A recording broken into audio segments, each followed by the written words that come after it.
ഇതിൻ്റെ പേര് പോലെ തന്നെയാണ് കേട്ടോ. അത് കഴിക്കാനായിട്ടും spicy and cheesy tawa burger. ചിക്കനിലേക്ക് അല്പം ഉപ്പ്, മഞ്ഞൾപ്പൊടി, മുളകും പൊടി, കുരുമുളക് പൊടി, ഗരം മസാല, ലെമൺ ജ്യൂസ്, തൈര് ചേർത്ത് നന്നായിട്ടൊന്ന് മിക്സ് ചെയ്തിട്ട് ഇതുപോലെ അങ്ങോട്ടൊന്ന് ഫ്രൈ ചെയ്തെടുക്കുക.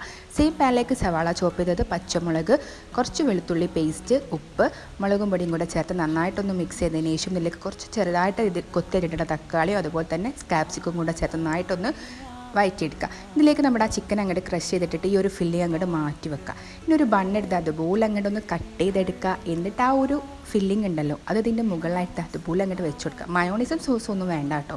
ഇനി കുറച്ച് ചീസ് അങ്ങോട്ട് ഇട്ട് കൊടുക്കുക. മൊസറല്ല ചീസ് ആണെങ്കിലും സ്ലൈസ് ചീസ് ആണെങ്കിലും നിങ്ങളുടെ കയ്യിലുള്ള ചീസ് അങ്ങോട്ട് ഇട്ടെടുത്തിട്ട് ഒരു പാൻ എടുത്ത് അതിലേക്ക് കുറച്ച് ബട്ടർ ഇട്ട് അതുപോലെ അങ്ങോട്ടൊന്ന് സ്പ്രെഡ് ചെയ്തിട്ട് കുറച്ച് കാശ്മീരി മുളകും പൊടി, മല്ലിയില, കുറച്ച് ജസ്വാൻ സോസും കൂടെ അങ്ങോട്ട് ചേർത്ത് മിക്സ് ചെയ്തെടുക്കുക.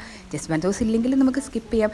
എന്നിട്ട് ഇതുപോലെ അങ്ങോട്ടൊന്ന് ടോസ്റ്റ് ചെയ്തെടുക്കുക കേട്ടോ. ഇത്രയേ ഉള്ളൂ. സംഭവം കിടുക്കാച്ചിയാണ്. ഒന്ന് ട്രൈ ചെയ്ത് നോക്കട്ടെ. ഹെൽത്തി ആയിട്ടുള്ള ഒരു ബർഗർ.